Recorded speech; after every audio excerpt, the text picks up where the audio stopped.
आज की जो एपिसोड की शुरुआत होती है वो दिग्विजय से होती है, जो कि ये 4 साल से एक ही खाना हो खा रहा होता है। यह देखकर बंकू परेशान हो जाता है और पूछता है कि क्या आपको चार अचार बनाने आता है। तभी दिग्विजय उसे जवाब देते हुए कहता है कि क्या तुम्हें पता है कि घर में कोई बदलाव किया जाता है। तुम्हें जब पता है तो तुम ये सवाल क्यों पूछ रहे हो। तभी अनुपमा वहाँ पर जया के साथ आती है उसे स्कूल ले जाने के लिए। तभी जया दिग्विजय को गलत नाम से पुकारती है। तभी यह सुनकर जया को देखकर दिग्विजय को अपनी बेटी की याद आ जाती है और वो हंसने लगता है। और फिर उसके बाद वो जया को डांटते हुए कहता है कि अगर तुम्हें मेरा नाम अच्छे से पुकारने नहीं आता है तो फिर तुम मुझे मेरे नाम से बुलाती क्यों हो। यह सुनकर अनुपमा जया की तरफ से माफ़ी मांगती है और कहती है कि मैं आपको आशा दिलाती हूँ कि जया अगली बार से ऐसा कुछ नहीं करेगी और मैं सचमुच में उसे समझा दूंगी, अगली बार से ऐसी कोई गलती नहीं होगी। तो दूसरी तरफ वसुंधरा राही को बता रही होती है कि तुम्हें प्रांसी के साथ रहना चाहिए और उसे शांत करना चाहिए, क्योंकि वह बहुत अभी छोटी है और उसे तुम्हारी बहुत ज़्यादा ज़रूरत है।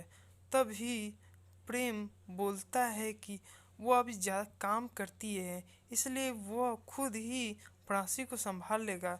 इसके लिए राही की उतनी ज़रूरत नहीं है, क्योंकि वो ज़्यादातर काम में बिजी होती है और काम ही कर रही होती है।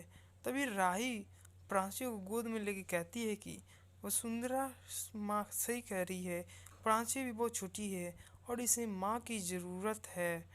तभी प्रेरणा वहाँ पर आ जाती है और प्रेरणा को देखकर राही बोलती है कि अब जब प्रेरणा आई गई है तो तुम और प्रेम दोनों एक साथ चले जाओ ऑफिस के लिए, मैं बाद में आ जाऊंगी पीछे पीछे। और फिर वह उससे उसके साथ प्राची को दे देती है और प्रेरणा भी प्राची को खिलाने लगती है और उसका ध्यान अपनी ओर खींच लेती है और वो भी उसके साथ घुल मिल जाती है। तभी ख्याति राही को बताती है कि तुम्हें बुरा नहीं लगता प्रेम और प्रेरणा को एक साथ देखकर। तभी राही बताती है कि उसे बुरा नहीं लगता क्योंकि उसे पूरा भरोसा है प्रेम पर, क्योंकि उसके अलावा प्रेम का कोई नहीं है। तो दूसरी तरफ अनुपमा स्नेहा के साथ देवी की मूर्ति बना रही होती है और उसके साथ बनाते मूर्ति बनाते वक्त उसके साथ बातचीत भी कर रही होती है। तभी एपिसोड का रुख बाबूजी की तरफ होता है, जो कि बात कर रहे होते हैं अंश और जस्सी के बारे में, क्योंकि अंश और जस्सी के बीच की जो दूरियां जो होती है वो काफ़ी नज़दीक वो दोनों आ गए हैं।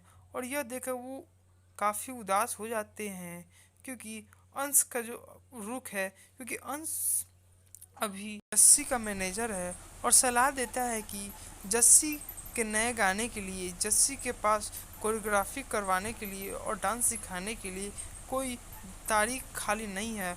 और यह सुनकर जस्सी भी हाँ में हाँ मिला देती है और कहती है कि अंश मेरा मैनेजर कह रहा है कि खाली तारीख नहीं है तो तारीख नहीं होगी, और वह आदमियों को मना कर देती है।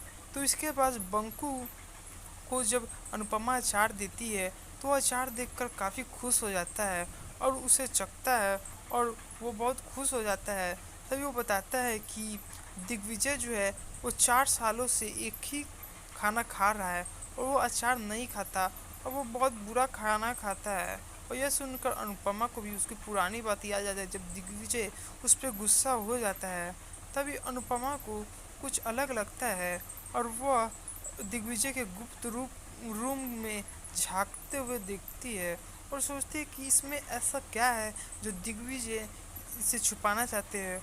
और वो कमरे में झांक कर देखती है दिग्विजय जो है वो मौज मस्ती कर रहा है और देखती है कि दिग्विजय अपने कैफ़े में अच्छे से बैठा हुआ है और कुछ गाना गुनगुना रहा है। और दिग्विजय जो होता है वो अंदर कैफ़े के अंदर रखे हुए सारे सामान को एकदम खुश मिजाज होकर सारे सामान को साफ कर रहा होता है और वो अपनी पुरानी बातें अपनी बेटी के बारे में सोच सोच कर खुश हो रहा होता है। और वो केचप से एक इमोजी भी बनाता है, जिसमें स्माइल का इमोजी वो बनाता है।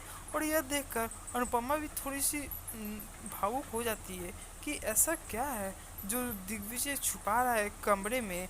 और दिग्विजय से बाहर से दिखाता है कि वो नरम दिल का नहीं है, लेकिन अंदर से तो वो बहुत अच्छा है। मन दिग्विजय को पहले करने के बारे में सोच रही होती है।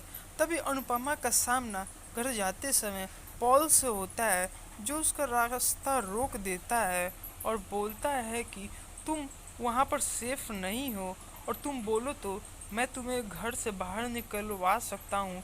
अगर तुम्हें मेरी ज़रूरत और तुम्हें मेरी मदद चाहिए तो तुम बेझिझक बोलना। तो इसके बाद अनुपमा बंकू से पूछती है कि दिग्विजय ऐसा क्यों रह रहा है और वो कैफ़े में क्या करता है। तब दिग्विजय जवाब देते हुए कहता है कि यह कैफ़े उसकी बेटी का है, और दिग्विजय को लगता है कि उसकी बेटी का मौत उसके कारण ही हुआ है, इसलिए वो अपने आप को कोसते रहता है, और इसलिए वो 4 साल से एक ही खाना खा रहा है।